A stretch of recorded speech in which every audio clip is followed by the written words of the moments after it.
오늘 말씀은 예수께서 유대 베들레헴에서 나심에라는 성경 본문의 한 구절을 가지고 함께 나누도록 하겠습니다. 예수께서 유대 베들레헴에서 나십니다. 예수님이 오셨는데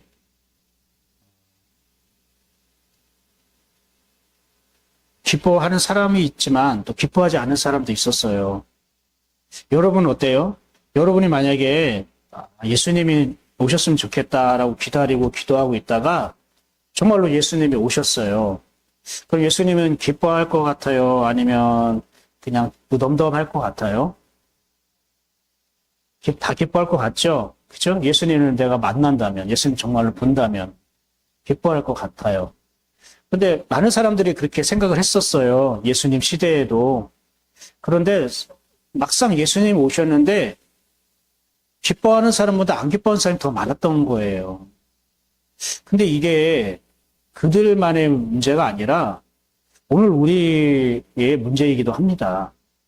사실 옛날에는 제가 어떻게 설교를 했냐면 성탄절이 기쁩니까? 이렇게 물어본 적이 있었어요. 근데 성탄절이 어르신들도 그렇고 젊은 아이들도 그렇지만 여러분 성탄절이 기쁩니까? 전형적인 믿음의 대답 아멘 하시면 냈어요. 근데 그냥 성탄절이 우리가 어르신들은 한 80번은 맞았잖아요. 내 나이만큼. 성탄절이 다가온다 하면은 막 즐겁고 설레고 기쁘고 뭐 연애하는 그 연인들 빼놓고는 그죠? 별로 그다지 기쁘거나 막 감사하거나 그걸 느끼지 못할 거예요. 그리고 교회에서도 성탄절마다 어떤 행사를 계속 치렀지 성탄절이 정말로 나에게 기쁨으로 다가오는가? 어쩌면 내 생일보다도 기대감이 덜한 것 같은 느낌이 들 때도 있을 거예요. 우리는 성탄절이라던가 이 성탄절이 예수님이 나신 날이라고 하는데 그 예수님이 나신 날을 왜 안 기뻐할까? 근데 이거는 사실은 우리가 잘 구별해서 생각해야 될 게 우리가 주님이 오셨다는 거를 내가 감정적으로 기뻐하는 것은 이제 지났거든요. 우리가 주님이 오신 것, 주님이 날 만나셨다.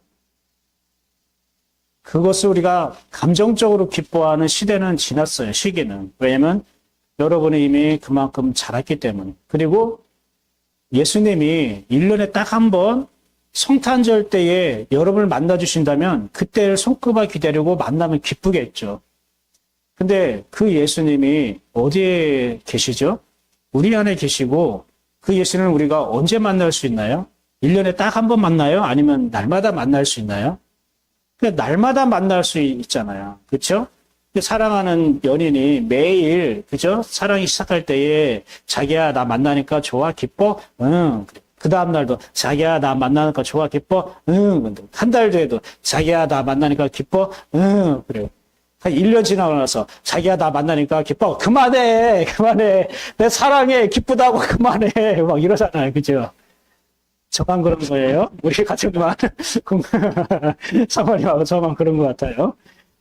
여러분은 20년이 30년, 40년 같이 살아도 당신을 날마다 당신 얼굴 보니까 너무 기뻐 막 이렇게 고백을 할 수 있지만 그렇죠?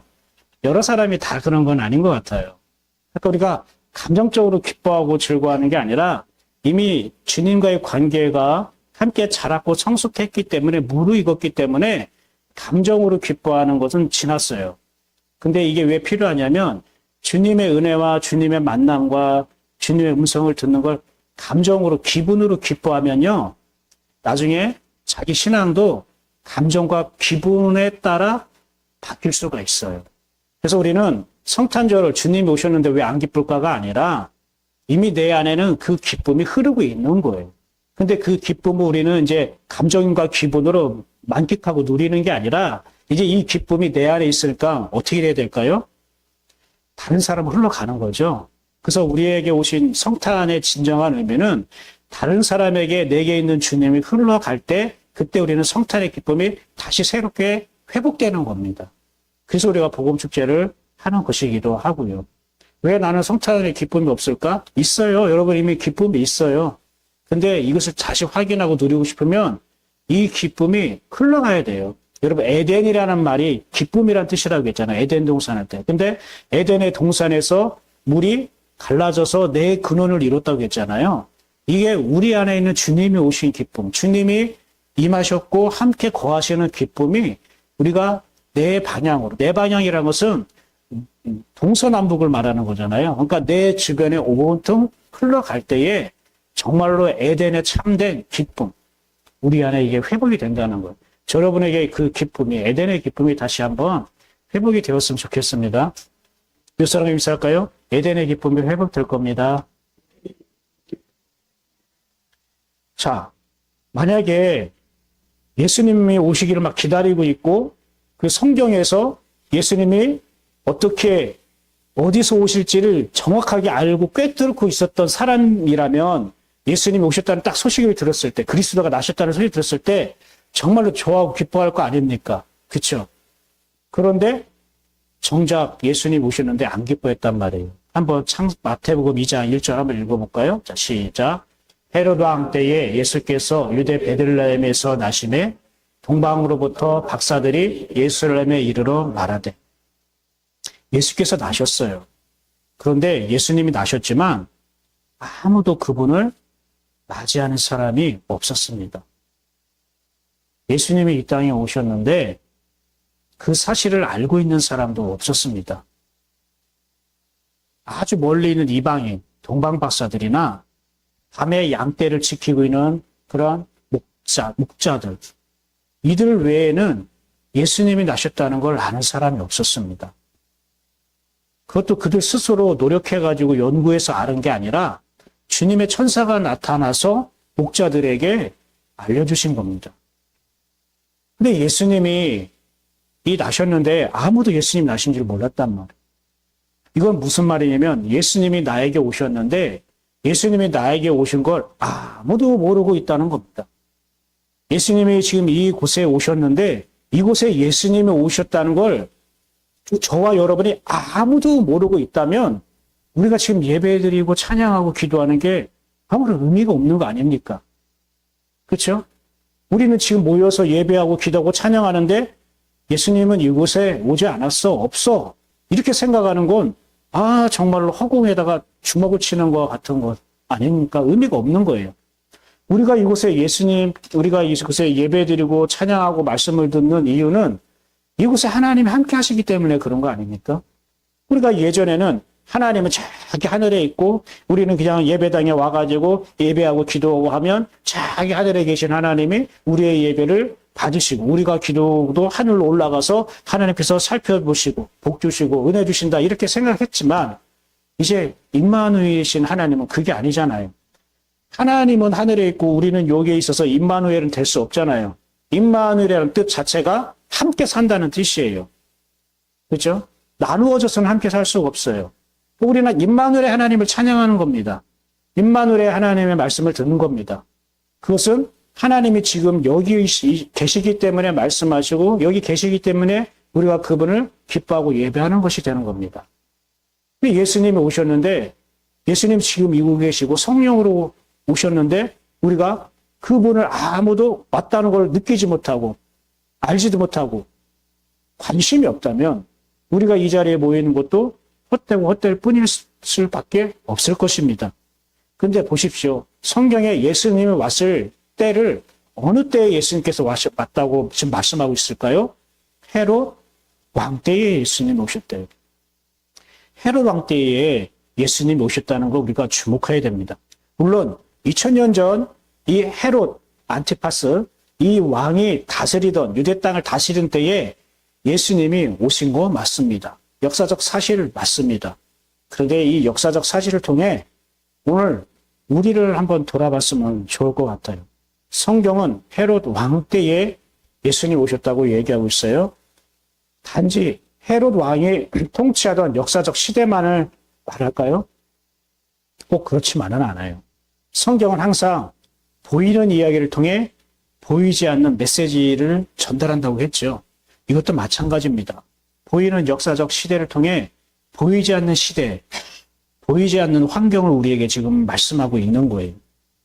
그 헤롯 왕이 어디를 통치하고 있었어요? 유대 땅. 헤롯은 유대인일까요? 아니면 헬라인일까요? 헬라인 이방인이었단 말입니다. 그러니까 이거는 정상적일까요? 정상적이지 않을까요? 보세요. 대한민국을 다스리는 대통령이 어느 나라 사람이어야 됩니까? 대한민국, 우리나라 사람이겠죠? 미국을 다스리는 대통령은 어느 사람이어야 됩니까? 어느 나라 사람? 당연히 미국 대통령이겠죠? 그런데 대한민국을 다스리는 대통령이 일본 대통령이라든지, 일본 총리라든지, 뭐 네덜란드 대통령이라든지, 미국 대통령이 다스린다면 이게 정상적일까요? 비정상적일까요? 당연히 이거는 비정상적이라 할 수 있지 않습니까? 여러분 일제 식민지를 아시지 않습니까? 일제 식민지 우리나라가 주권이 없어지고 우리나라 이 영토와 이 주권과 백성을 다스리는 사람이 일본 사람이었지 않습니까? 그렇죠? 이거는 올바르지 않은 거예요. 비정상적인 나라라는 거예요. 그런데 유대 땅도 유대인이 나서서 다스려야 되는데 지금 유대인이 아닌 이방인이 왕이 되어서 그 유대 나라를, 유대 땅을 다스리고 있더라는 거예요. 한마디로 말하면 굉장히 비정상적인 것이고 굉장히 불행한 시대라고 말하는 거예요. 바로 그때에 예수님이 오셨다는 거예요. 그래서 예수님을 뭐라고 얘기하냐면 동방박사들이 와서 뭐라고 하냐면은 유대인의 왕으로 나신 이가 어디 있습니까? 라고 얘기하는 거예요. 예수님은 유대인입니까? 아닙니까? 혈통적으로. 유대인이죠. 헤롯은 유대인입니까? 아닙니까? 아닙니다. 아까 헤롯 입장에서는 어떻게 해요? 유대인 중에 왕을 새로 뽑은 거야. 그러면 나 모르게? 그러니까 자기 위치가 어떻게 됩니까? 자기 왕의 자리가 조금 있으면 내가 쫓겨날 수 있겠다. 쫓겨나는 건 고소하고 내가 죽을 수도 있겠구나 라고 겁을 먹겠죠. 근데 단순히 그 사실만을 얘기할까요? 우리가 2000년 전에 그런 역사적 사실이 이런 때 이런 예수님 나셨다라는 게 지금 나에게 무슨 도움이 될까요? 그 정보를 아는 거 한 가지 더 안다는 사실 외에 내 영혼에 이 세상 살아가는 데에 하나님의 관계의 믿음에 있어서 이 역사적 사실이 얼마나 큰 영향을 미치겠습니까? 영향을 미쳐도 아주 미미하게 영향을 끼칠 거예요. 우리가 들어야 할 말씀은 이런 말씀이 아닌 거예요. 역사적 사실과 정보를 들으려고 우리가 이 소중한 시간에 이 자리에 온 게 아닙니다. 그건 뭘까요? 이건 우리 얘기입니다. 여러분의 영혼은 누구의 것입니까? 하나님 것이죠. 우리의 영혼은 하나님의 것인데 그럼 당연히 누가 다스려야 될까요? 하나님이 다스려야겠죠. 하나님이 다스려야 할 내 영혼에 내 마음이 하나님이 아닌 다른 것이 다스리고 있다는 것이 헤롯 왕 때에라고 말하는 거예요. 그러니까 내 안에는 유대인의 왕으로 오시는 누가 오셔야 되는 거예요? 예수님이 유대인의 왕으로서 오셔야 되는데 지금 헤롯이라는 왕이 나를 다스리고 있다는 거예요. 여러분 이방인이라는 거는 잘 생각해요. 단순히 다른 나라 사람을 말하는 게 아니고요. 내가 속한 나라 사람이 아니라는 뜻이에요. 그거는 단순히 지역적으로 다른 나라 사람, 혈통적으로 다른 사람을 말하는 게 아니라 이거는 다르다는 걸 말합니다. 히브리라는 뜻이 뭐라고 했죠? 히브리인 할 때 건너가다, 넘어갔다는 것은 뭐냐면은 이제 세상에서 건너서 하나님 나라에 들어왔다라는 의미라고 했죠. 그래서 건넜다라는 것은 이거는 극과 극인 거예요. 천국과 지옥의 차이인 거예요.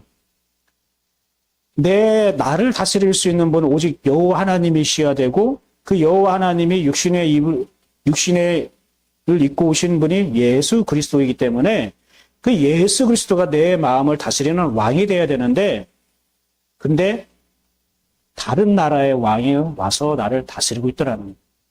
그럼 이 다른 나라는 뭘까요? 하늘나라가 아닌 다른 나라. 천국이 아닌 다른 나라. 이 설명을 여러분이 몇 번 들어서 이해하고 동의한 분도 있는데 낯설게 들리는 분도 있을 거예요. 유대 땅이라는 건 뭐냐면 여러분 성경의 땅은 인간을 말하는 거예요. 성경의 땅 그리고 산, 굴짜기 무엇을 말하냐면 인간, 정확하게 말하면 인간의 마음의 형편을 말하는 거예요. 살이 높았다. 내 마음이 높았다. 교만해졌다. 골짜기가 깊었다. 내 마음이 깊었다. 어떤 상처라던가 아픔에 의해서 슬픔에 의해서 내 마음이 깊어졌다는 걸 말하는. 그래서 주님이 오면 높은 산은 어떻게 해요? 깎아지고 깊은 골짜기는 어떻게 해요? 메워질 것이다. 그래서 평탄하게 된다는 건 뭘까요? 왜 평탄할까요? 여러분이 여행하고 길을 걷는데 막 오르막길이 있고 깊은 골짜기를 걷는다고 해보세요. 그렇게 걷는 사람과 아주 평탄한 그냥 오솔길같이 그냥 황토길이 있고 잔디가 쫙 펼쳐져 있는 그 길을 걷는다고 생각해보세요. 어떤 게 여러분 마음에 평안이 있습니까? 두 번째겠죠. 이 평탄한 길은 주님이 내 마음밭을 거니시는 길을 말합니다. 근데 내 마음이 너무 높아서, 내 생각이 너무 높아서 주님이 걸을 수가 없는 거예요. 내 인생 가운데. 내 마음의 상처라던가 어떤 외로움, 슬픔 이런 걸로 해서 너무 깊이 패여가지고 주님이 걷다가 푹 빠질 수도 있었는 거예요. 주님 걷기가 불편한 거예요. 여러분, 내 인생이 복되고 내가 형통한 인생을 살려면은 내가 잘하는 게 하기보다는 주님이 내 안에서 잘 걸으셔야 됩니다. 내 마음과 생각을 통해서 주님이 잘 걸으셔야 되는 거예요. 그거를 다른 말로 뭐라면은 그게 행복이라고 말하고 있어요. 여러분, 행복하다라는 단어가 아사르라는 단어에서 나왔는데 이 아사라는 단어가요. 잘 걷다, 똑바로 걷다 이런 뜻이에요. 누가 걸을까요? 그래요. 내가 초대한, 내가 영접한 주님이 내 안에서 잘 걷는 것, 똑바로 걸으시면은 이게 나에게 행복을 주고 또 이 잘 걷다, 행복하다는 이 아싸라는 단어가 어떻게 발전되어지냐면은 형통하다, 그리고 성공하다라는 단어로 발전돼요. 그러니까 여러분이 정말 형통하고 성공한 삶을 살고 싶으면은 막 기도만 하지 말고 주님이 내 안에서 잘 걷고 계신가를 보여야죠. 주님, 기도 시간에 먼저 이부터 살피세요. 주님, 주님이 지금 내 생각을 걷는데 괜찮으세요? 주님, 주님이 이번 주에 내 마음에 계셨는데 내 마음을 안에서 걸으시는데 주님, 혹시 발목 삐지 않았어요? 이렇게 물어보세요. 애교 있게. 혹시 주님 혹시 목발 짚고 휠체어 타고 가시는 거 아니에요? 제가 혹시 주님을 그렇게 만들었나요? 그러니까 물어보시라고요. 어떠셔요? 여러분 이번 주에 생각과 마음이 내리락 할 수도 있고 무덤덤할 수도 있고 기복도 없이 평탄할 수도 있는데 주님이 여러분 마음과 생각을 걸으셨을 때에 주님은 뭐라고 대답하실까 한번 생각해 보는 것도 좋을 것 같아요. 자요. 땅은 뭐라고요? 인간의 마음과 생각의 형편을 말하는 거예요. 그래서 성경은 이렇게 말하고 있어요. 자, 읽어볼까요? 시작. 그때에 온 땅이 하나님 앞에 부패하여 포악함이 땅에 가득한지라. 온 땅이 부패하대요. 땅이 부패하다는 게 뭐예요? 쓰레기 매립하면 부패하는 거예요? 거기다가 막 배설물 버리면 땅이면 부패하는 거예요? 아니, 땅은 더 좋아하지 않아요? 배설물 있으면? 그죠? 나무도 자라고 풀도 자라고 그런 배양분이 되니까. 그럼 뭘까요? 하나님이 인간을 볼 때에 다 부패해서 싹 쓸어버리겠다고 했잖아요. 그러니까 인간이라고 표현하고 싶지 않은 거예요, 하나님. 사람이란 뜻은 뭐냐면 하나님의 불이 타오르고 있는 존재, 하나님의 빛이 가득한 존재를 사람, 이씨, 사람이라고 말씀하셨어요. 근데 그 사람이라고 부를 수가 없는 거예요, 하나님이. 이씨야라고 부를 수 없는 거예요. 왜요? 그들의 마음이 냄새가 나고 더러운 거예요. 타락한 거예요. 하나님을 떠난 거예요. 그래서 땅이 부패했다고 은유적으로 비유해서 설명하는 거예요. 성경을 연구하고 묵상하는 유대인들이 이걸 진작 알았어야 되는데 이 땅이 그냥 땅 얘기인 줄 알았던 거예요. 지금도 땅 가지고 막 싸우잖아요. 전쟁 일어나고, 그죠? 성경을 잘못 우리가 적용하면 이게 많은 사람들이 불행해지는 겁니다. 또 하나 읽어볼까요? 자, 이사야 1장 2절 시작. 하늘이여 들으라.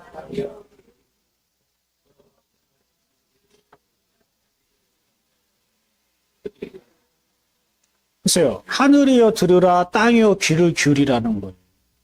이게 무슨 말일까요? 하늘과 땅에 귀가 있어요? 왜 들으라고 할까요? 하늘은 하나님을 믿는 사람들의 마음이에요. 하나님을 모시고 살아간 사람 마음. 이 사람들도 들어라. 그 땅은 뭘까요? 하늘을 닮지 않는, 즉 자기 생각, 자기 마음을 아까 부패한 마음을 가지고 있는 죄인된 우리의 마음을 땅을 하고 비유하는 거예요. 귀를 기울이라는 거 하나님 말씀. 또 하나 읽어볼게요. 마지막이에요. 예레미야 22장 29절. 자, 시작. 땅이여, 땅이여, 땅이여, 여호와의 말을 들을지니라. 보세요. 땅이 어떻게 여호와의 말씀을 들어요? 여호와의 말씀을 듣는 유일한 존재는 누구예요? 우리잖아요. 사람. 우리의 마음으로 듣는 거잖아요. 여러분, 귀로 들어요? 마음으로 들어요? 예, 귀로 들린 게 마음으로 임하니까 사실 마음으로 듣고, 우리 밭도 귀밭이라고 해요? 마음밭이라고 해요? 그냥 마음밭이라고 얘기하잖아요. 그러니까 땅은 마음을 얘기해요. 그러면 유대 땅은 유대의 마음을 말하는 거죠. 그러면 이 유대라는 건 뭘까요? 유대. 유대는 야곱의 12 아들 중에 네 번째죠. 레아가 네 번째로 낳은 아들이에요. 성경에 보면 여호와를 찬양하리로다. 여호와께 감사한다. 찬양한다. 감사한다. 이렇게 많이 지금 번역하고 있는데요. 맞아요. 그런데 왜 찬양하고 왜 감사하는지를 알아야겠죠. 유대라는 뜻이 여호와를 찬양하고 감사하는 건데 왜 찬양하고 감사하냐면요. 하나님이 저기 멀리만 계셨던, 저 하늘에 계셨다고 생각했던 하나님이 내 안에 오셔서 나를 찾으시고 부르시고 나를 만나주셔서 나를 통해 하나님이 하신 일을 보였을 때, 나를 통해 하나님이 하신 역사들을, 나를 통해 하나님이 하신 말씀들을, 나를 통해 하나님이 베푸신 은혜들을 보았을 때에 우리는 하나님 하셨습니다 라고 고백하죠. 그 하나님 하셨네요 라고 고백하는 걸 가지고 유대라고 말하는 거예요. 그러니까 하나님께 찬양하고 감사하는 것. 즉, 이번에 우리가 합격했어. 이번에 사업이 대박 났어. 우리는 이렇게 해도 하나님께 감사합니다 하고 감사원금도 드리고 고마워하고 기뻐하기도 하잖아요. 맞아요. 그런데 정말로 감사하다, 찬양하다, 유대라는 말을 쓰려면은 그냥 내가 합격을 하고 내가 사업 대박 나서 라는 그 이유보다는 하나님이 내게 오셔서 그렇게 하셨기 때문에 유대라는 말을 쓰는 거예요. 하나님이 내게 오셔서 그렇게 사업을 흥왕케 하셨기 때문에 하나님이 나에게 유대의 하나님이 되는 거예요. 이해되십니까? 그러면 유대인이라는 건 어떤 사람들일까요? 유대인이라는 건 어떤 사람들일까요? 유대인이라는 거는 하나님이 자기 안에 오셔서 하나님이 일하시는 걸 보면서 그 하나님을 기뻐하고 감사하고 찬양하는 사람. 이게 원래 유대인이에요. 근데 아까 유대 땅을 다 실었다고 했잖아요. 유대 땅 베들레헴에 오셨다고 했잖아요. 근데 그 땅은 인간의 마음이라고 했죠. 그러면 유대의 마음, 유대인들의 마음, 그건 누구를 말할까요? 지금 우리들의 마음을 얘기합니다. 지금 하나님을 믿고 있는 저와 여러분의 마음을 유대 땅이라고 얘기하는 겁니다. 이해가십니까? 이해가 되셨어요? 그러니까 이 유대 땅이라고 하면은 하나님이 내게 오셔서 하나님의 일하심을 내가 보기 때문에 하나님께 감사하고 찬양하기 때문에 유대 땅이라고 하는 거예요. 그거는 이미 내 안에 주님이 오셔서 주님이 일하시고 계시고 주님이 일하신다는 거는 주님이 다스리고 통치한다는 뜻이겠죠. 근데 그 유대 땅의 왕이 지금 누구라고요? 헤롯이요, 헤롯. 지금 헤롯이 유대 땅의 왕이 되고 있다는 거예요. 그러면 그 유대 땅에 있는 유대 백성들은 주님을 만나고 있다는 거예요? 안 만나고 있다는 거예요? 하나님을 만난 적이 없고 그분의 음성을 들어본 적도 없고 그분이 자기에게 오셔서 자기를 통해 어떤 일을 행한 것도 경험해 본 적이 있다, 없다? 없는 거예요. 없으니까 예수님이 그리스도로 오셨음에도 불구하고 아무도 몰랐던 거예요. 만약에 자기들 안에 하나님이 자기를 통해 일하시고 하나님의 은혜를 누리고 있다면, 하나님의 음성을 듣고 그분과 만남이 이루어지고 있다면 그분이 자기 아들 예수 그리스도를 보내는데 그 사람에게 알게 하실까요? 아니면 그 사람에게 속이고 몰래 예수님을 나게 하실까요? 당연히 알게 하시죠. 자기 사랑하는 사람에게 뭐예요? 자기의 비밀을 알려주신다고 했잖아요. 여러분, 그게 성경에 있는지 몰랐어요? 하나님이 하나님의 비밀이라고 하지만 자기가 사랑하는 자에게는 하나님이 비밀을 알려준대요. 이게 성경의 구약이 어떻게 되면은 자기 종 선지자에게는 하나님의 비밀을 알게 하지 않고는 말씀하지 않는다, 일하지 않는다. 이거 선지자 얘기잖아요. 선지자라는 말을 풀어 설명하면 하나님의 사랑을 받는 자고 하나님을 사랑하는 자예요. 너무 어렵게 생각하지 말아요. 종교적인 직분이 아니에요. 선지자는 자기 안에서 하나님을 보는 사람이에요. 자기 안에서 하나님의 음성을 보는 사람이 선지자라는 뜻이에요. 왜요? 하나님 사랑하니까. 하나님의 사랑을 받으니까. 자기 안에 하나님이 보이는 거예요. 우리 드라마 있잖아. 이 안에 뭐 있다? 여자친구 놓고. 이 안에 뭐 있다? 너 있다. 뭐예요? 자기 안에 항상 나는 안 보이고 너만 보여. 이 사모함이 넘친다는 거예요. 그럼 사랑한다는 거죠. 그렇죠? 선지자는 자기 안에 하나님 보는 거예요. 그렇게 사랑하고 사모하는 거예요. 그러니까 그 사람에게 하나님이 자기 비밀을 알려준대요.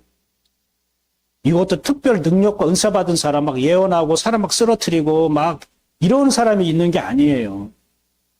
여러분이 하나님을 사랑하고 하나님의 사랑을 받으면 하나님이 자기 하실 일을 알려주세요. 하나님의 비밀을 여러분에게 알려주신다고요. 왜 알려줄까요? 그 하나님을 만끽하고 누리라고.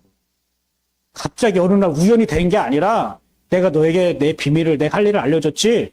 근데 이게 언제 어떤 방법으로 알려줄지는 우리는 알 수도 있고 모를 수도 있는 거예요. 근데 그게 이루어졌네? 와, 그럼 신나는 거예요.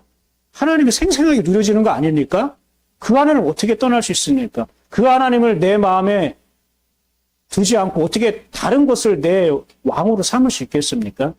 근데 지금 유대인들은 자기 나라, 자기 땅, 자기 백성을 다스리는 사람이 유대인으로 온 왕이 아니라 누구였던 거예요? 다른 이방인이 왕이 되어 있다는 거는 이 헤롯 왕이 막 포악한 정치, 막 힘과 권력과 군대를 동원해서 억지로 정복했다는 게 아니라 유대인들이 허락했다는 거예요. 유대인들이 누군데요? 오직 유일신 여호와 하나님을 믿는 거고 다른 하나님, 다른 왕은 인정하지 않는 사람인데 어떻게 이방인 사람이 자기 나라에 와가지고 자기 땅, 자기 백성을 통치하고 다스리는데 어떻게 그걸 허락할 수 있겠습니까? 그때 허락을 했어요. 왜 허락을 했는지 아십니까? 잘 아셔야 돼요. 헤롯 왕이 이 유대인들의 환심을 사기 위해서, 인정받기 위해서 아주 큰 선물을 하나 했습니다. 보세요. 유대인들이 아까 말한 것처럼 오직 유일신 여호와 하나님. 지금도 유대인들은 예수 그리스도를 안 믿잖아요. 그들에게 성탄절 없어요. 모르셨죠? 여러분 한번 내일 비행기 타고 이스라엘 가보세요. 성탄절 지키려가 성탄 추리가 있나 없나? 없어요. 썰렁해요. 그런데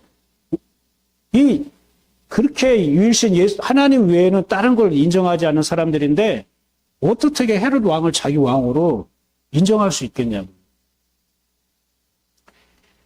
헤롯 왕이 유대인들의 수건 사업이 있었어요. 유대인들 전체에, 유대 땅 전체, 나라 전체에 가장 큰 수건 사업이 있었어요. 뭘까요? 성전 건축하는 거. 이 성전이 부셔지고 무너진 지 수백 년이 지났어요. 근데 이것을 건축하려면 돈이 필요한데 그 막대한 돈도 없을 뿐더러 그리고 지금 로마 식민지에 있기 때문에 어떻게 이것을 이룰 수가 없는 거예요. 만약에 자기들 스스로 돈을 모아서 힘을 합해서 성전을 짓는다고 하면은 로마 황제 입장에서는 어떤 움직임으로 보일까요? 얘네들이 힘을 모아가지고 세력을 구축하고 성전을 완성한다는 거는 힘을 모아서 군대를 모아서 우리를 어떻게 지금 대항하려고 지금 쿠데타를 일으키려고 하는가라고 오해할 수 있는 거예요. 우리 미국의 위성 정찰을 보면은 북한이 막 미사일 부대가 막 움직인다던가 막 연구하는 데라던가 핵 발사하는 그런 곳에 어떤 군사적인 움직임이 있으면은 굉장히 우리 긴장을 하게 되고 경고를 하고 그런 것처럼 유대인들은 막 예루살렘 성전을 짓는다고 막 돈을 모으고 힘을 막 하고 한다고 하면은 얘네 분명히 예루살렘 성전을 기점으로 해서 우리에게 지금 쿠데타를 일으키려고 하는 것 같아. 그러니까 아예 성전을 건축하라고 할 수 있을까요? 못하게 할까요? 못하게 하는 거예요. 왜 그러냐면 유대인들은요, 그들의 신앙과 생활의 모든 중심이 어디에 초점 맞춰 있을까요? 성전이에요. 그래서 성전 중심이라고 해요. 근데 그들이 오해한 게 있고요. 그들이 착각한 게 있고요. 왜곡한 게 있어요. 성전 중심의 생활, 성전 중심의 신앙은 틀리진 않아요. 그런데 예수님이 이렇게 말씀하셨어요. 이 성전을 헐라, 성전이라고 하셨어요. 건물. 이 건물을 헐라, 내가 사흘 만에 일으키리라. 이는 곧 성전 대신 자기 몸, 육체를 말씀하십니다. 그러니까 누가 성전이라는 거예요? 진짜 성전은? 예수 그리스도가 성전이라는 거예요. 보이지 않는 예수님이 진짜 성전이라고 말씀하신 거예요.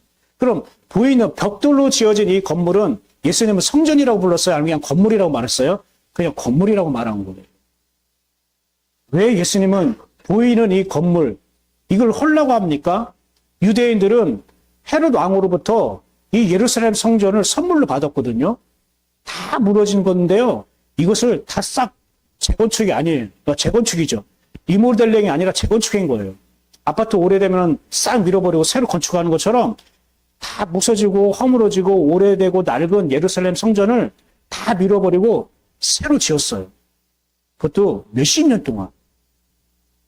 대단하죠? 그 선물을 준 거예요. 헤롯 왕. 근데 이 사람들이 성전 중심의 신앙, 성전 중심의 생활이기 때문에 자기들은 정말로 하나님이 보내신 그런 위대한 지도자처럼 여겨지는 거예요. 유대 지도자들은.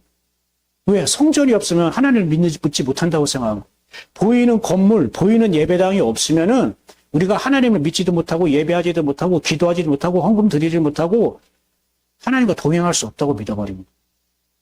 그래서 이 성전 안에서, 건물로 지어진 성전 안에서 제사 드리고 번제하고 기도하고 금식하고 여러 가지 절기 행사를 하고 해야지만 그들은 하나님을 잘 믿는다고 생각한 거예요. 성전이 없으면 하나님을 믿을 수도 없고 하나님을 어떻게 믿어야 될지는 몰랐던 거예요. 근데 헤롯이 이 문제를 한 번에 해결해 줬네. 얼마나 좋겠습니까? 얼마나 기뻐하겠습니까? 근데 예수님 볼 때는 안타까운 거예요. 예수님이 오셨는데, 진짜 성전이신 예수님이 오셨는데, 건물 성전은 귀하게 여기 거기서 모여서 여러 가지 예배를 드리고 행사를 하는데, 예수님이 오신 베들레헴에는 아무도 안 왔어. 진짜 성전으로 오신 예수님은 아무도 찾지도 오지 않았어. 그분 앞에서 예배하고 찬양하는 사람은 아무도 없어. 근데 그 시간에 예루살렘 성전에서는 수백 명, 수천 명, 수만 명이 모여가지고 예배하고 번제를 드리고 기도하고 있어. 이게 어쩐 일입니까? 도대체. 하나님을 안타까운 거죠. 근데 이걸 누가 그렇게 만들었을까요? 헤롯. 그러니까 헤롯은 사탄의 비유와 모형이에요. 그러면 헤롯이 왜 사탄의 비유와 모형인 줄 알아요? 보이는 걸 통해, 보여지는 신앙을 통해 하나님을 잘 믿는다고 착각하게 만드는 거예요. 근데 예수님은 유대 땅 작은 고을 베들레헴 마구간에 오셨거든. 거기는 아무도 안 와요. 와야 할 사람이 안 온 거예요. 그리고 전혀 기대하고 생각하지 못한 사람들이 아기 예수께 경배하러 왔어요. 한번 볼까요? 헤롯이 속인 거예요. 내가 너희에게 예루살렘 성전을 지어주므로 이제 너는 내가 원하는 대로 내 말을 잘 듣고 살아. 그래서 유대 지도자들은요, 헤롯의 말이라면 껌뻑 죽는 거예요.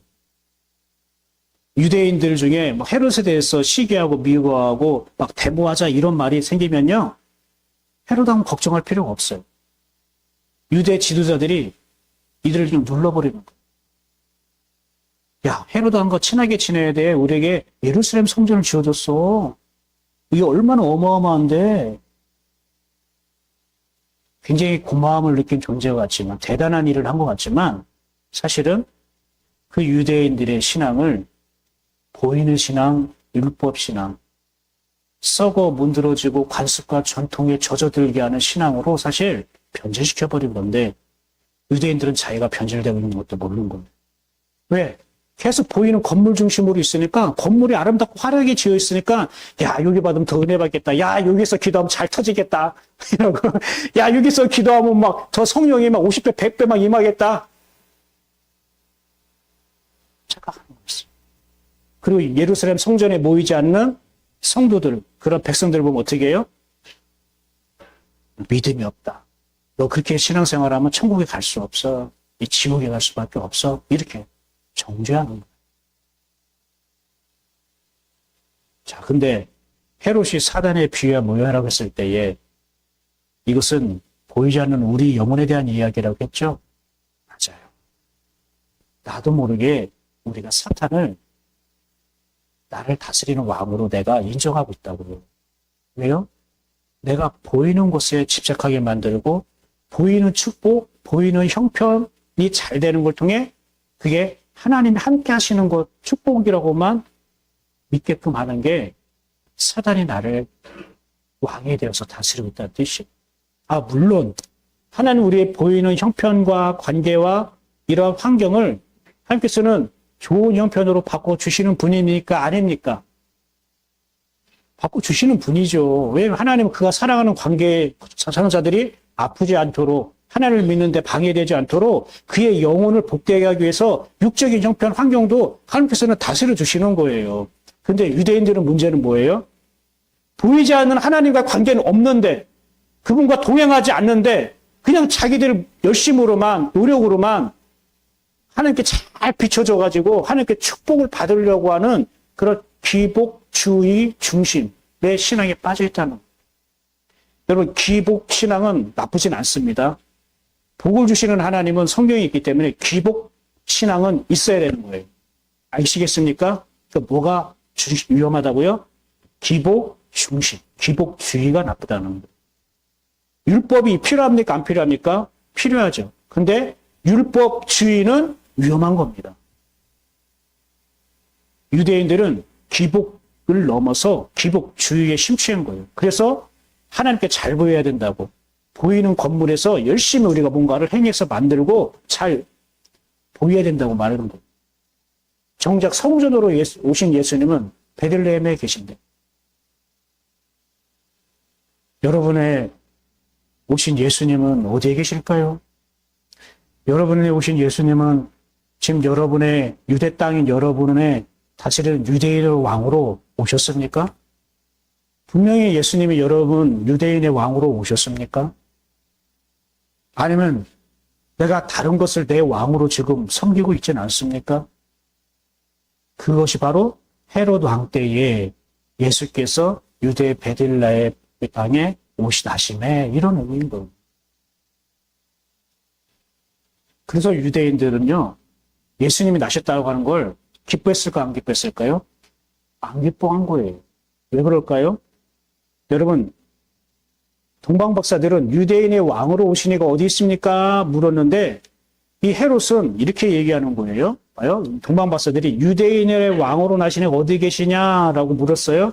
헤롯이 뭐라고 얘기하냐면은, 4절 한번 읽어볼게요. 시작. 이 제사장과 백성의 서경가들을 모아 그리스도가 어디서 나겠느냐 물은. 그러니까 동방박사는 유대인의 왕으로 나신 애가 어디냐고 물었는데 헤롯은 지금 뭐라고 얘기한 거예요? 그리스도가 어디서 나겠느냐라고 말한. 그럼 뭐 이게 다를까요? 그 같은 말이에요. 왕과 그리스도 말은 그리는 단어는 다르지만 의미는 같아요. 왕은 어떤 의미가 있냐면 가득 채우다라는 뜻이 있어. 가득 채우다. 그럼 그리스도는 어떤 의미가 있을까요? 그리스도는 메시아에서 나온 말이에요. 기름을 붓다. 근데 붓는 건 어떤 뜻이죠? 여기다 물을 붓는다는 건 뭐예요? 가득 채운다는 거죠. 그리스도도 가득 채운다는 거예요. 그러니까 그리스도가 오신다는 거는 그리스도가 우리 안에 무언가를 가득 채우러 오셨다는 거예요. 그게 왜 유대인들에게는 기쁘지 않을까요?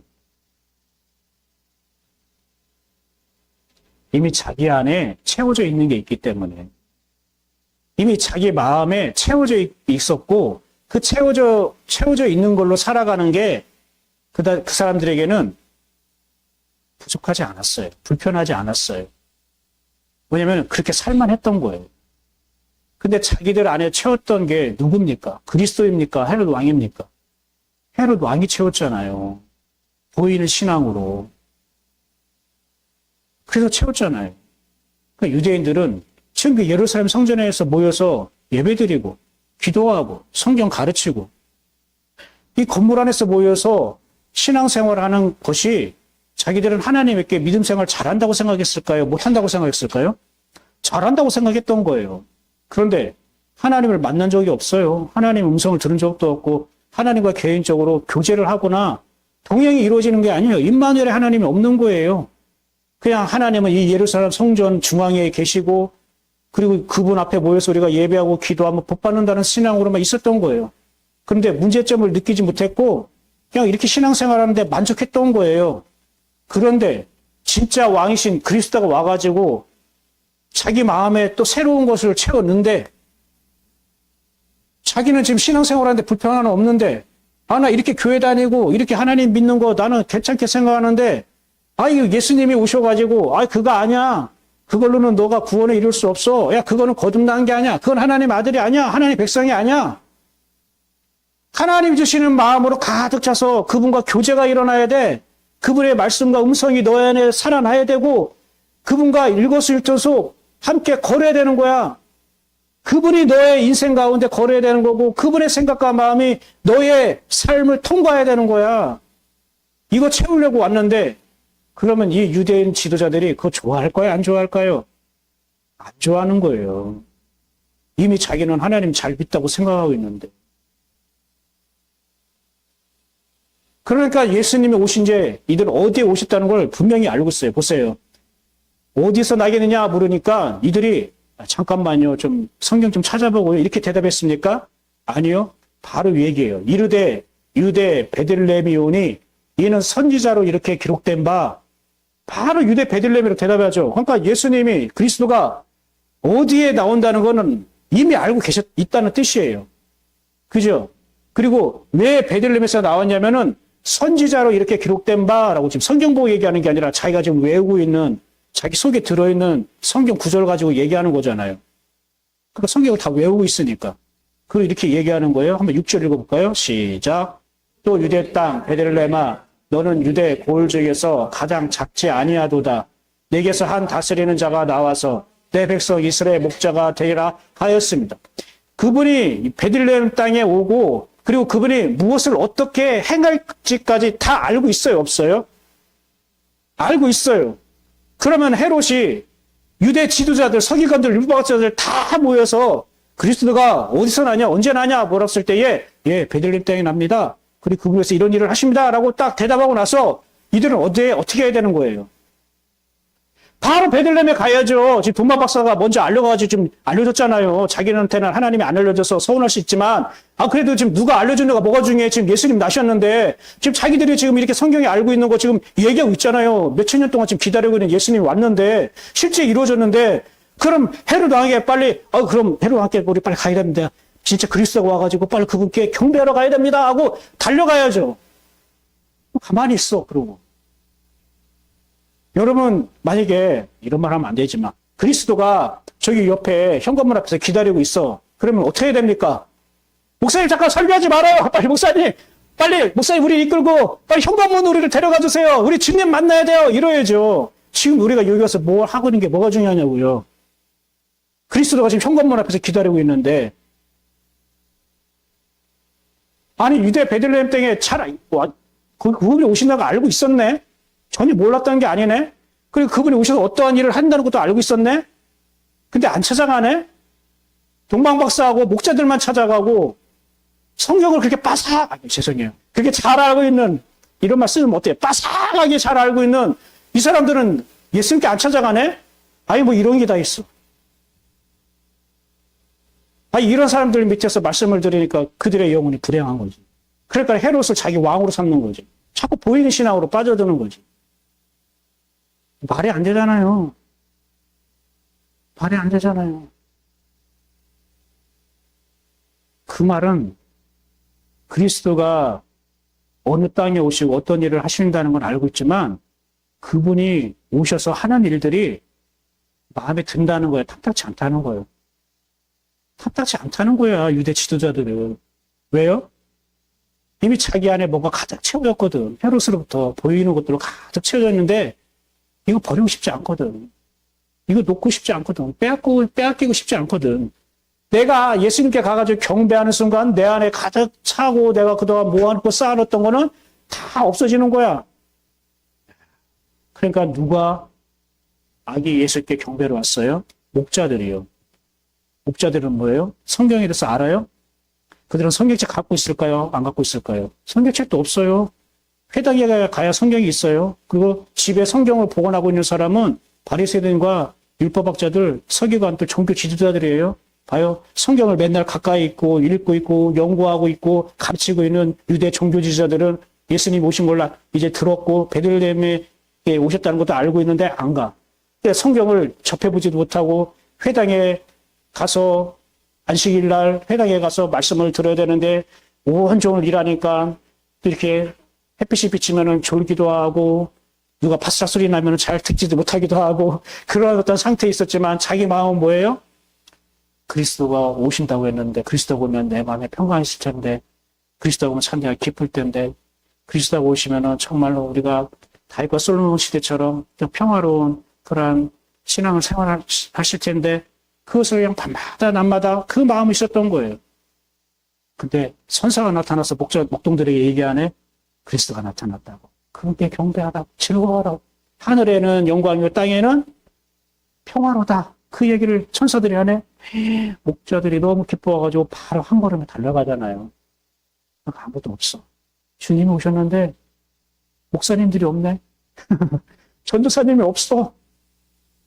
이제 초신자 근처도 가지 못하는 그냥 하나님을 그냥 그리워하고 바라봐 봤던 그 목종들이 그들이 와가지고 엎드려 경배하네. 근데 막 예수님은 막 너무 기뻐하는 거예요. 제가 상상한 거예요. 아기 예수님이 기뻐했는지 우리는지 모르지만 마리아와 요셉이 예수님이 막 마구간에 있는 말들이 이러면서 너무나 좋아하는 거예요. 오해할 사람이 안 온 거예요. 그렇게 성경을 파고도 연구하고 잘 알고 그럼 뭐예요? 예수님 오신 곳에 가지도 않는데 왜 안 간 거예요? 자기가 채워져 있는 거 이거 날아갈까 봐. 아니 새롭게 하기 위해서 오셨는데 인생을 새롭게 하고 행복하게 하기 위해서 오셨는데 자기는 지금 이렇게 하나님을 믿고 있는 걸 잘하고 있다고 생각하는 거예요.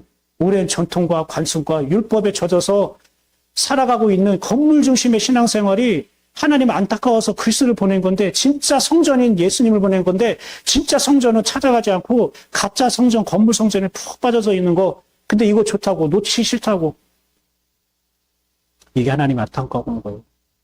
그래서 그들의 마음을 딱 대변해 주는 말이 3절입니다. 3절 한번 읽어볼게요. 시작. 헤롯 왕과 온 예루살렘이 듣고 소동한지라. 그들이 헤롯 왕과 온 예루살렘을 듣고 소동했다. 소동했다는 뜻이 뭐냐면요. 이런 뜻이에요. 흔들리다, 혼란스럽다, 불안하다. 여러분이 예수님에게 오면 불안해요? 자기로 가득한 사람은 불안하죠. 이거 하나님 가져가면 어떡하지?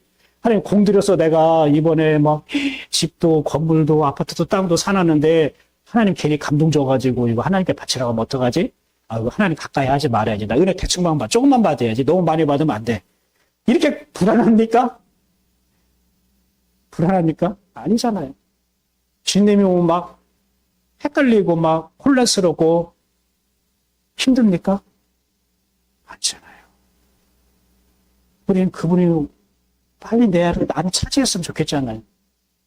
나는 내 마음, 내 생각으로 살기 싫고 그냥 주님 마음, 생각으로 살고 싶어 하는 게 우리들이잖아요. 맞습니까? 예. 이때는 말을 좀 세게 해줘야 되는데. 그럼 여러분이 지금 소동한 걸로 내가 오해하고 있잖아요. 지금 성탄절인데. 마음에 지진이 일어나는 거야. 불안한 거야. 두려운 거야. 아, 괜히 예수님 만나가지고 예전에 살던 대로 못 사네. 헤롯을 왕으로 모셨다는 거는 사실 헤롯을 통해 자기들이 이루고 싶은 거를 헤롯을 통해 얻었다는 뜻이에요. 그러니까 다 각자가 왕노릇하고 있더라는 거예요. 성경은 이렇게 말하고 있어요. 한번 볼까요? 사사기입니다. 한번 읽어봐요. 시작. 그때는 이스라엘에 왕이 없었으므로 사람마다 자기 소견에 옳은 대로 행하였더라. 왜 이스라엘에 왕이 없습니까? 이스라엘 유대 땅에 오신 왕이 누구죠? 예수 그리스도요. 근데 예수 그리스도 왕이 없었다는 거예요. 지금도 예수님이 베들레헴에 왔는데 아무도 그를 그리스도로 왕으로 인정하지 않았던 거예요. 목자들과 동방박사 외에는. 유대 지도자들은 그 예수님을 그리스도로 인정하고 싶지 않은 거예요. 왜요? 자기가 그리스도고 자기가 왕이기 때문에. 자기가 자기 자신으로 가득 차 있는 거예요. 뭘로요? 자기 소견에 옳은 대로 행하였더라. 자기 소견에 옳은 대로 행하였더라 라고 돼 있잖아요. 이 자기 소견이 옳은 대로 행하였다는 말을 이거를 직역하면 이렇게 돼요. 자기 두 눈 안에서 똑바로 행하였더라. 이건 뜻이에요. 그러니까 자기 소견이면 자기 생각대로 옳다고 하는 걸 쫓아갔더라 이것도 맞지만 더 정확하게 구체적으로 원어에는 어떻게 표현하면 자기 눈 안에서 똑바로 행하였더라. 그건 뭐예요? 자기 눈 안에서 똑바로 행했다는 거예요. 그럼 자기 눈 밖을 벗어나면 뭐예요? 다 삐뚤어졌다는 거예요. 자기 눈 안에 마음에 들어야 이게 옳아, 이게 똑바로 행하는 거야 라고 생각했다는 거예요. 그게 자기가 왕노릇하고 있더라는 거예요. 이제 말씀을 정리할게요. 성경에 대해서 많이 알고 배우고 가르치고 있는 그들은 착각을 했어요. 자기가 하나님과 가장 가까울 것이다. 하나님이 내 얘기를 잘 들어주실 것이다. 나는 천국에 가서도 높은 자리에 앉을 것이다. 그래서 열심히 그 성전이나 보이는 그 건물 회당에서 열심히 했던 거예요. 근데 하나님은 야, 너희가 나를 믿는 건 좋은데 나를 믿는 방법이 잘못됐다. 나를 믿는 너희들 믿음의 내용이 잘못됐다. 그 믿음을 나로부터 받은 게 아니라 너희가 헤롯 왕으로부터 받았다. 헤롯 왕이 보이는 화려한 예루살렘 건물 성전을 만들어 놓고 거기서 열심히 하는 게 하나님과 가깝고 하나님께 인정받고 이게 축복이라고 이게 하나님 믿는 믿음이라고 오해하게 만들었다. 너희들은 다 지금 사단으로부터 속고 있는 거다. 내가 진짜 유대 땅 너의 마음에 내가 그리스도로 올 때에 너희는 진짜 너의 자신이 하나님이 거하는 성전이 됐다. 너의 영혼이 하나님이 거하는 성전, 하나님의 집이 되지 않고는 정말로 너희가 그리스도를 주님으로 왕으로 모실 수 없는 거다. 그래서 지금 예수님이 유대 땅 베들레헴에 오시는 거예요. 지금도. 그 유대 땅 베들레헴이 뭘까요? 내 마음이에요. 왜 베들레헴이라고 할까요? 베들레헴은 두 자의 합성어예요. 베이트라는 집. 베이트는 집이란 뜻이에요. 레헴은 뭘까요? 떡, 빵으로 번역하는데 양식이란 뜻이에요. 그래서 베들레헴 하면 뭐 생명은 떡의 집, 빵집이라고 우리가 많이 알고 있잖아요. 근데 이 떡, 양식이라고 번역한 레헴은요, 원래 동사로 뭐라고 쓰이냐면요, 싸우다, 전쟁하다라는 뜻이에요. 여러분, 옛날에는 먹을 걸 얻기 위해서 어떻게 합니까? 서로 싸웠어요. 뺏어야 했단 말이에요. 그래서 전쟁을 하는 거예요. 왜 지금 전쟁합니까? 먹고 사는 문제 더 많이 가지려고요. 곡식창고 더 많이 획득하려고요. 아유, 왜 유럽의 식민지나 미국인들이 아프리카 사람들을 왜 땅을 지배하고 정복하고 그들 노예를 삼습니까? 먹고 사는 문제에 자기들이 더 획득하려고요. 레헴이요. 그래서 싸우고 전쟁하는 거예요. 그런데 이게 지금 우리 영혼에 대한 얘기예요. 우리가 먹고 사는 문제로 싸우고 있잖아요, 우리 마음이. 먹는 문제가 해결되지 않으면 내 마음이 막 갈등이 일어나고 싸우고 다투어야 되잖아요. 이 세상과 싸워야 되고 이 세상 사람들과 내가 다투어야 되고 그래서 내가 한 푼이라도 더 벌어야 되고, 그래야 내가 가족을 지키고 자녀들을 내가 양육시도 생각해서 내 마음이 그냥 베들레헴인 거예요. 그 베들레헴이 안타까워서 생명의 양식인 주님이 진짜 오신 거예요. 너가 보이는 양식, 이걸 네가 획득하고 차지하고 더 얻고자 네 마음이 전쟁터가 돼버렸는데 싸우고 있는데 아소라, 그건 해결될 수 없단다. 예수 그리스도가 너에게 생명의 양식이 될 때, 네가 그 예수님을 네가 먹을 때에, 그분의 오신 입으로부터 나오는 말씀을 네가 먹을 때에 너는 이 세상의 양식과 싸울 일이 없단다. 왜? 그건 하나님이 공급해 주는 겁니까? 네가 싸워서, 네가 다퉈서 전쟁을 일으켜서 획득한 걸로 네가 살아가는 게 아니라 하나님이 공급해 주고 하나님이 채우는 거로 너는 살아갈 것이고 네가 그것 때문에 만족할 거야. 이 세상과의 전쟁과 싸움은 이제 끝날 거야. 네 마음의 다툼과 네 마음의 분란과 네 마음의 전쟁은 사라질 거야. 그리고 네 마음에 평화가 임할 거야. 왜? 그리스도신 그 주님으로부터 오는 말씀 때문에 그분의 말씀을 네가 먹음으로 네 영혼이 가득 채워짐으로 너는 이제 네 영혼에 그동안 다투고 싸우고 전쟁을 일으켰던 그 옛적의 베들레헴, 보이는 베들레헴은 사라지고 보이지 않는 하나님의 우리에게 성전이 되어서 오신 그 예수님이 오시면 진짜 영혼의 베들레헴이 될 거야. 진짜 영혼의 양식을 먹어봐. 진짜 생명의 양식을 네가 듣고 먹어봐. 그럼 네가 이 세상에 다투고 싸우고 전쟁 일으키는 건 사라지고 주님이 주시는 것으로 만족하고 평화가 이루어질 거야. 오늘 그것 때문에 주님께서 오신 거 아닙니까? 그래서 우리는 스스로 전쟁을 일으키는 자들이에요. 나도 모르게 스스로 다툼을 일으키고 전쟁을 일으키고 싸우는 자들입니다. 그렇습니까? 않습니까? 솔직히 봅시다. 그렇죠. 저도 그래요. 근데 그분이 이걸 어떻게 해결하냐고요? 그리스도가 오신다고 했잖아요. 유대 땅 베들레헴에 그리스도께서 오신다고요. 그게 2000년 전 얘기입니까? 지금 나를 위한 말씀이지 않습니까? 그리고 여러분 그걸 그리고 그분과의 관계가 있지 않습니까? 그리고 다시 한번 축복합니다. 유대 땅 베들레헴은 보이지 않는 우리 내 영혼입니다. 그분이 그리스도로 오지 않았다면 우리는 여전히 싸우고 있습니다. 전쟁하고 있습니다. 그러나 그분이 내 마음에 그리스도로 오셨다면 우리는 그분으로 오는 걸로 체험을 받고 만족할 것이고 내가 싸우고 전쟁을 일으키고 다툰 것들은 사라질 것입니다. 그리고 주님 주신 평안으로 우리는 기뻐할 것입니다. 그게 바로 성탄입니다. 이 성탄이 저와 여러분에게 우리 예인교회 공동체 안에 여러분 가정과 여러분 자녀들에게 다시 한번 채워지기를 회복되기를 주님으로 축복합니다. 기도하겠습니다.